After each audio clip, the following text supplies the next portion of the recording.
It's season 2 of the PYP podcast, and this is episode number 46.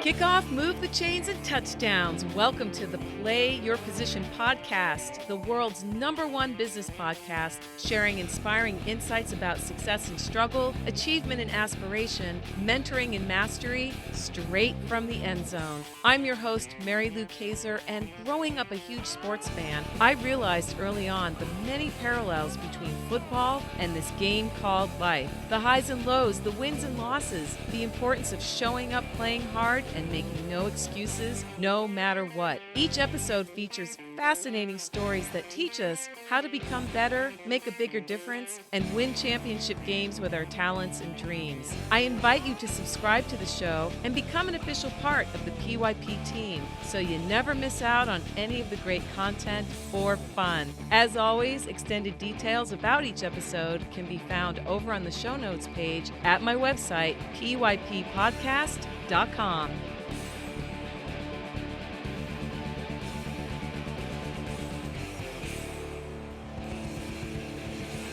Hello, Team PYP, near and far. Today is the official start of Season 2 of the Play Your Position podcast, and I could not ask for a better person to help me get things going again than my guest today, Dr. Jayne Gardner. Jayne, are you ready for kickoff? I am ready. I'm waiting to catch the pass.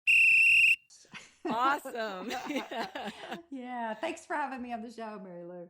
Sure. So Dr. Jayne Gardner has a passion for coaching others using the latest discoveries in neuroscience and quantum physics to reprogram their brains in order to lead a more fulfilling life. Dr. Gardner holds a doctorate and a master's degree in psychology and counseling and has served as a faculty member at Texas Christian University and the University of Dallas.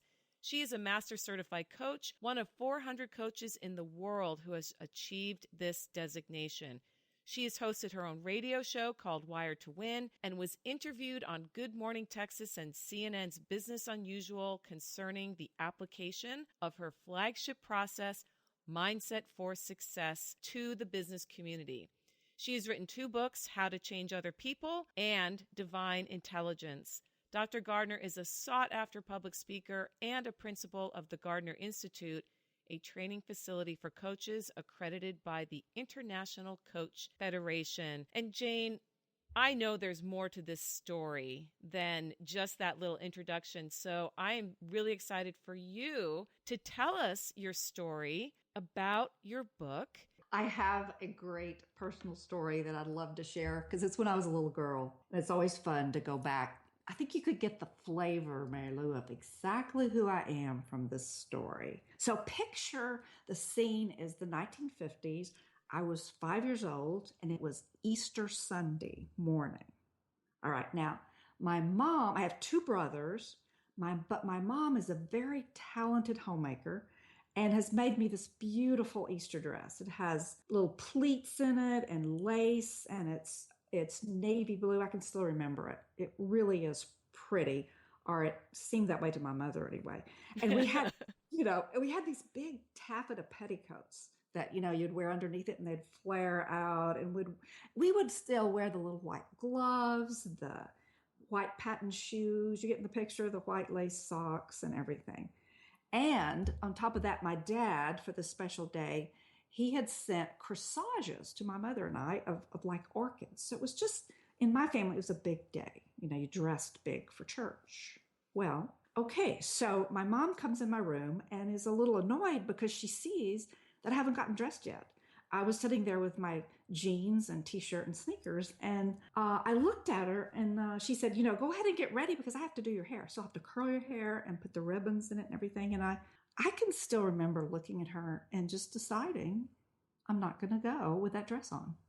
And I wanted to be like my brothers. I wanted to wear pants and shoes and, just be a real person. And my mom, she could tell I was serious, and she just kind of went hysterical. And she says, oh, no, honey, this is Easter Sunday. You want to dress up and blah, blah, blah. Well, as the story goes, I did kind of a Mexican standoff between me Can't you just picture this little girl?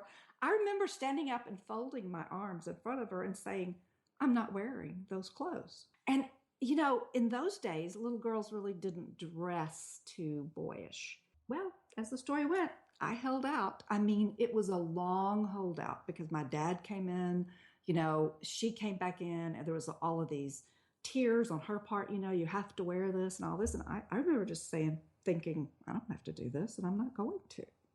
And so here I was. It was like, in a way, my finest moment because I won. I ended up going to church with my jeans. And I remember the big hullabaloo around my mom's friends. It was like, how could she do that? That sort of thing. And I loved it. I just loved the power that I had. And then to end up, we were walking out of church, and my mom tells this story. She says, we were walking out of church, and here's this little girl dressed in these jeans and T-shirts. And she said that I asked her, I looked up, and I said, Mom, okay, there's the Father, the Son, and the Holy Ghost. Where is the girl part? So it's like, here's the beginning of my life for you, okay? I'm my dad called me a renegade, and now I kind of wear that badge with honor, but, it wasn't always what my mom and dad wanted me to be, but it's who I was. It was my real self, so to speak.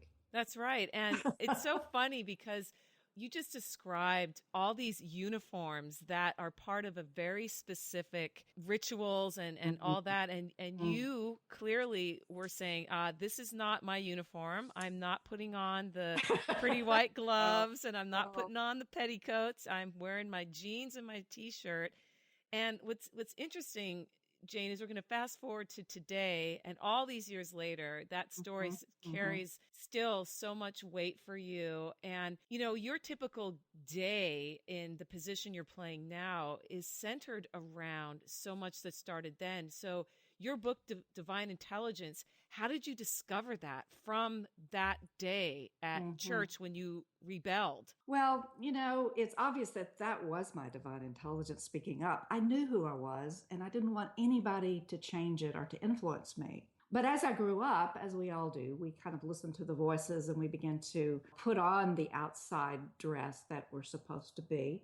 But after I graduated from college, I came out of PhD school and I was very excited and I really wanted to do something different. I was kind of idealistic and I thought I could. So I went to work for the first year or two in a psychiatric hospital with, severely ill people. And so through the months, I began to work with people and I could do everything, but I couldn't affect change. I kept thinking I would have these big transformations idealistically, but really nothing really happened much. And so I began to ask my colleagues, what do we do? We're just medicating these people and sending them out there and then they come back. What can we do differently? And as the world goes, they just kind of looked at me like, look, just do your job. There's not a lot. Sometimes you can't help people like that, but I there was no way I was going to accept that. So I kept looking for an answer. And what I decided I'd do just out of desperation was I thought, I'm just going to start asking my patients, what is it that makes you feel better? And so I just spent several months just asking people that I saw. And again, these were very seriously ill people in a hospital. And so what they began to tell me was that it was just something about being in the presence of someone else. They felt better. And then I realized something interesting. I thought, they really know how to get better. They just don't have anyone to help them get there. And so, or that even believed in them. So one day, something happened that changed my life and started the development of the process I now call Finding Your Divine Intelligence. Again, I was just trying to listen to these people. And so I was in a private room with my hour visit with a schizophrenic man that everybody said, this is, just let it go, Jayne. This one will not change. He's just going to be the way he is. So I was determined I was not going to see this guy that way. And we were sitting there talking, and there was this long pause. And of course, I learned in school to let there be pauses. And so he looks at me and he says, Dr. Gardner, are you aware that there's someone else in the room? Well, I looked around thinking he meant it. And then I went, oh my goodness, this is what we learned in school. These are the voices. These are the really crazy, to use a clinical term, people. And so I thought, oh dear, what do I do? You get to that moment where you have no real instinct of what to do. And so I thought, I'm just going to believe in him a little bit. I'm going to assume that he knows what he's talking about. And I said, okay, who's over there sitting in that empty chair? And he said, it's really someone that's really my worst self. He said, it's me. It's the ugly part of me. So something within me, I guess it was my own divine intelligence, said, well, can you go over there and let me talk to that part of you? And so he moved to that other chair, and I interviewed him, and his whole presence changed. His face became distorted and misshapen. It was very evident that he was tortured. And so, psychologically. So I talked to him a while, and he told me just some dreadful things. And I'd had about all I could take. So I said, and this was another instinct that I have, I said, okay, move back to the first chair you sat in. So he moves back over there, and I look at him, and he looks fine. He looks absolutely calm and peaceful and everything. And I think to myself, what do I say now? And I just said to him, I said, so that wasn't really you, was it? And he looked at me like, light came within his eyes, and he said, oh, no, that isn't me, is it? And so we started working from that standpoint. Some days I would come in and he would be what I now call conditioned self from neuroscience. And some days he would be his authentic, real self sitting there.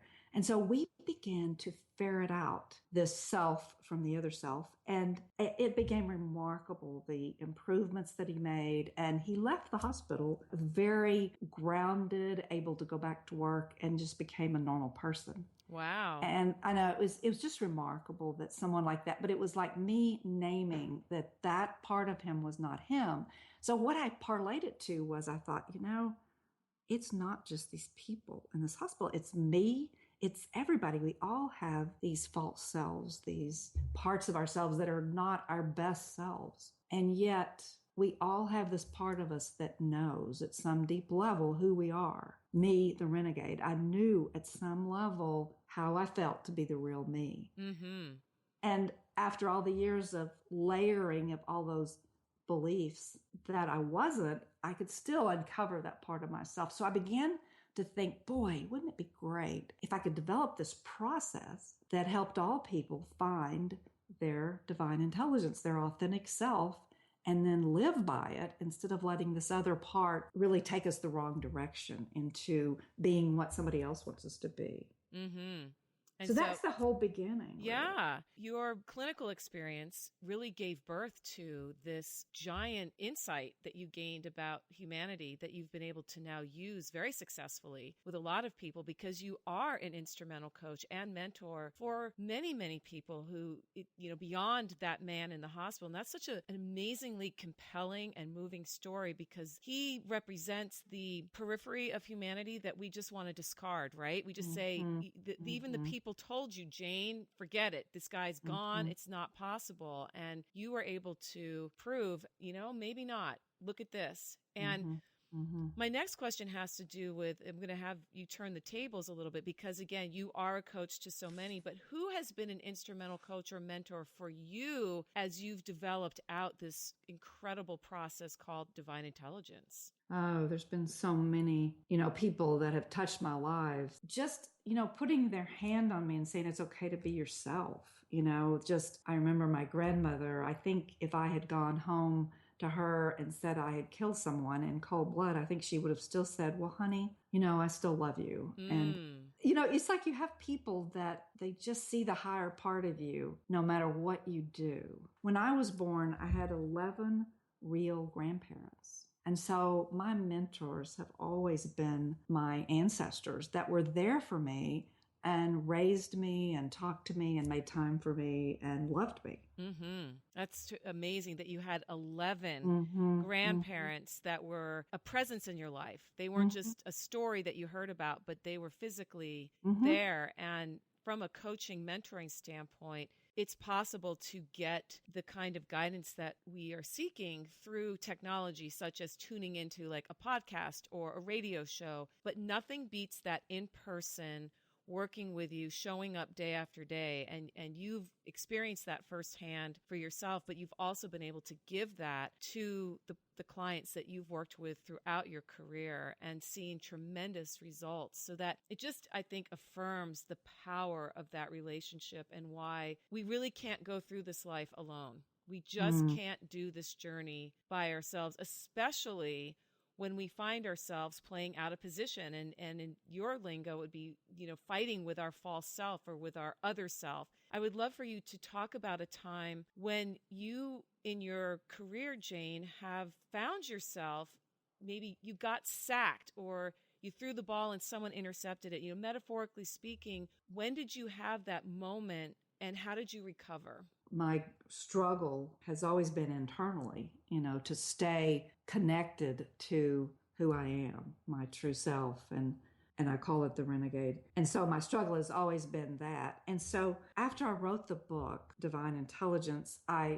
in the book, I go into some very new views of God, and I call divine intelligence the intelligence in you that is very unlimited. And I call it godlike because I think we all are that piece of God. We have that nugget, that spark within us. And so before I published it, I struggled with the conditioned part of me, that false self, because it was a pleaser.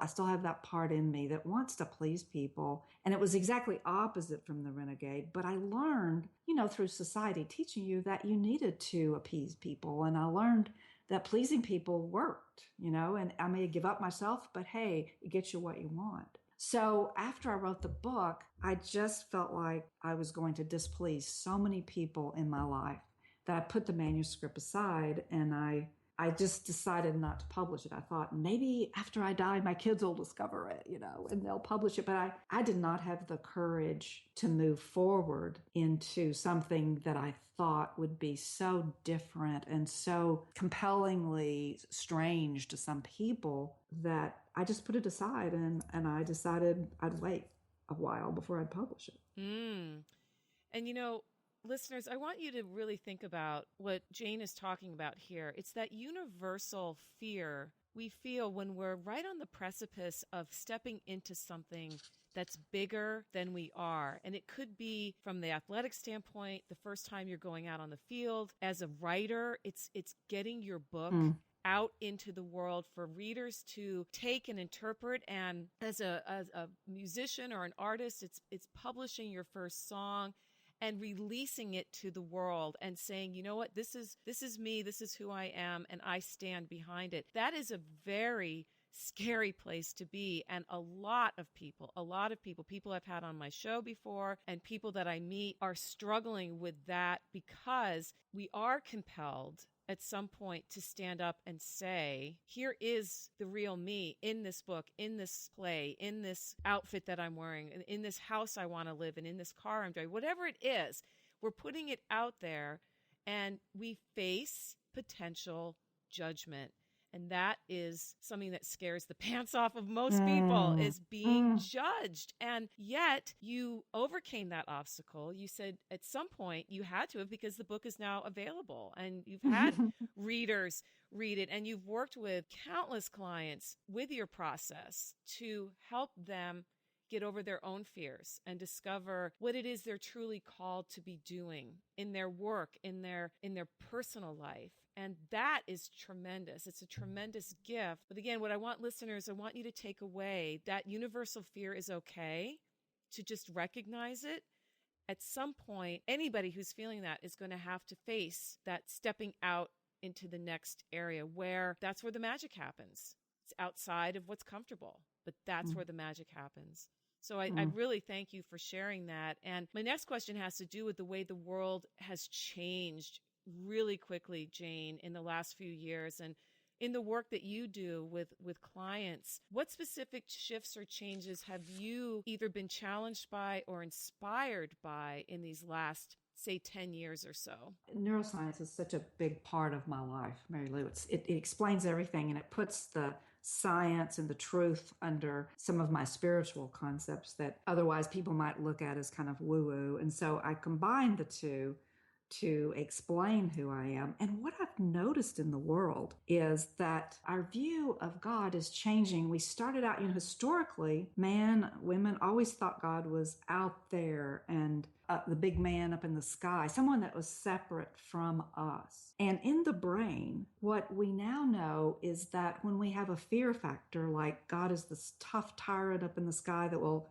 get us, if we make a mistake, that the brain really shuts down. And when you have that big an emotional fear, the neocortex, the thinking brain, just shuts down and quits working. So we can't really be totally our best selves or our highest thinker. And so what they have found in neuroscience is that as our image of God has changed now to more of a loving, even in the outside, if we still consider it outside ourselves, more of a loving, kind entity. And of course, I take it in a further step is that it's inside of us. But what we found about the brain was that when the brain calms down and has someone love you, it opens up and it can connect the different parts of the brain to where you get full potential.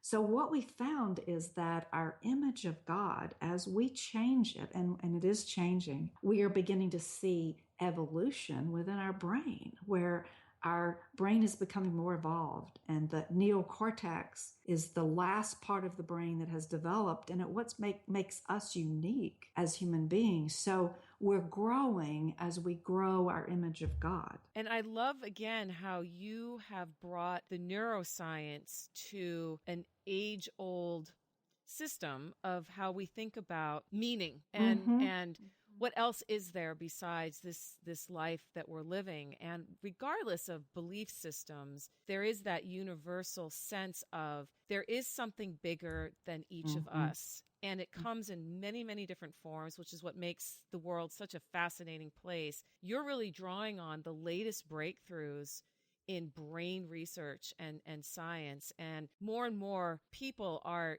getting into this realm of looking at what is this mass in our skull that controls and can be shifted. I remember when I was going through, in high school, I took an anatomy and physiology class, and we were taught, and this was in the 80s, so not that long ago, we were taught that the brain was unable to regenerate itself. And that has been completely turned on its head.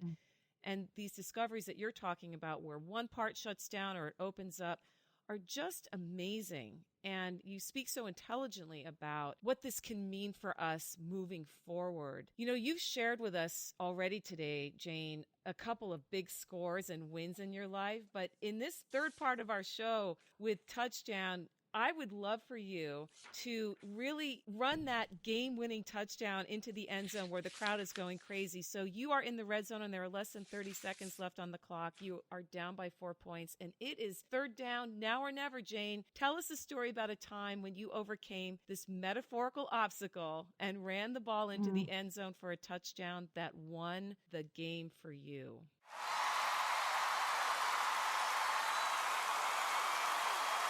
Of course, I published the book. Yes, you did.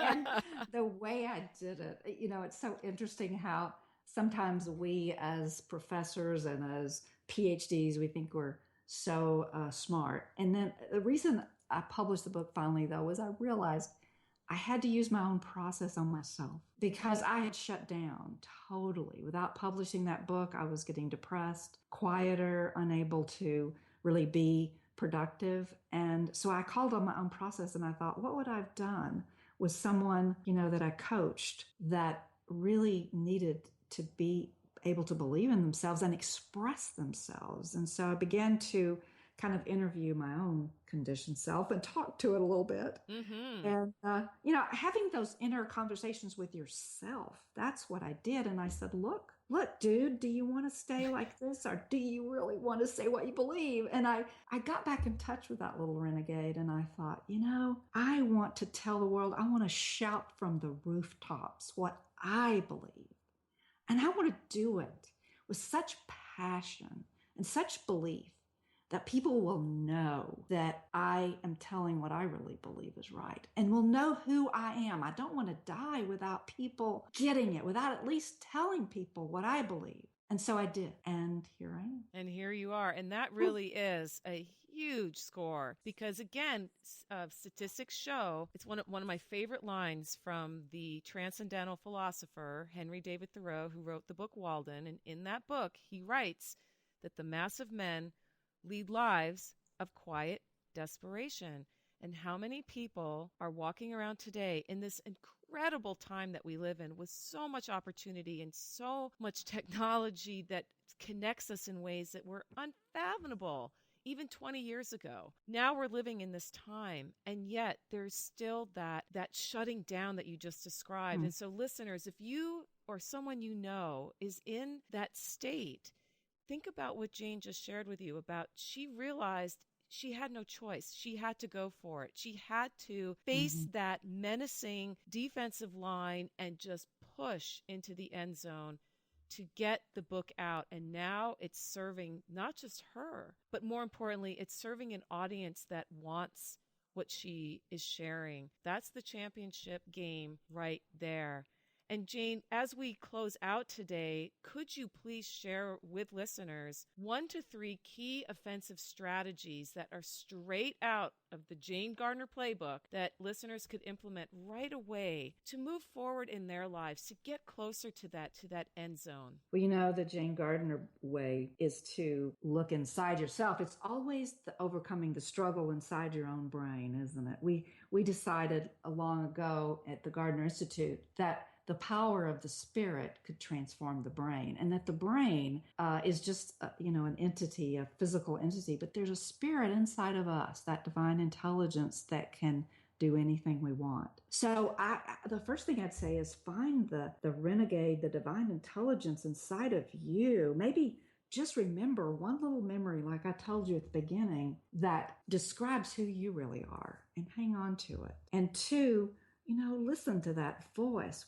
Our brains are built for divinity. And if you can get beyond the negative voices, all the chatter that's within your head, and get quiet, you can hear this inner intelligence that's there. All you have to do is wait for it to tell you. And then 3, one of my favorite things to do as I begin my day is I do something called pre-pave every day. I get up in the morning and I do my religious stuff, my spiritual stuff, but what I really do that helps me out after that is I look at my day and I look at everything I'm going to do that day, and I say, how's the renegade going to respond to that? What is the renegade going to do with that situation? How am I going to lead this day in who I really am, in my full strength, and let my divine intelligence lead me? Wow, that is powerful. And listeners, you know that you're going to be able to find these strategies on Jayne's show notes page at pyppodcast.com/Jayne. And that's spelled Jayne. And Jayne, as we conclude today, what is the best way for people to connect with you online? Where do you hang out, and where can they, if they're interested, get your book? Oh, you can get my book from Amazon or from my website, GardnerInstitute.com. I'm on Facebook and many of the social medias. And we have some things coming up that if you're interested in taking the process, because I've taken the process from a mental institution to coaching people, just regular people. I coach entrepreneurs. I coach people that have huge goals, that want to remove the limiting beliefs that are holding them back. And so we offer coaching, we offer webinars, we offer courses. We have one starting in October called Mindset Synergy, and it's putting many minds behind your change. We meet in groups and we go through this process together, putting all of those minds, all that divine intelligence behind helping you change. So that's exciting. That starts in October. And you can go on our website and get all this information. If you look at the tab called Courses, we have a free webinar coming up, Mary Lou, in September. And you can find that on our website also. We look forward to that. We can tell you a little bit more about the process and how to get in touch with someone that can help you get through it. Excellent. So the GardnerInstitute.com is the place to find all these amazing resources, opportunities that Jayne and her team are putting on. And again, Listeners, these links will be right on her show notes page at pyppodcast.com/Jayne. And Jayne, this has been an incredible conversation today. I thank you for your time, for your passion, for making this world a better place through measurable and inner change. And I wish you the best moving forward, as well as a great day today. Thank you, Mary Lou. It was a pleasure to be here. Hey team, are you tired of not being able to explain what you do clearly to people you meet at new networking and social events? Do you feel like a deer in the headlights when they ask you that question? Not to worry, I've got you covered. Go to playyourpositionpodcast.com/core for details about a super short and simple exercise to help you get your core message down pat. Impress your new connections and don't get tongue-tied ever again. Check out playyourpositionpodcast.com/core to find out more. See you there.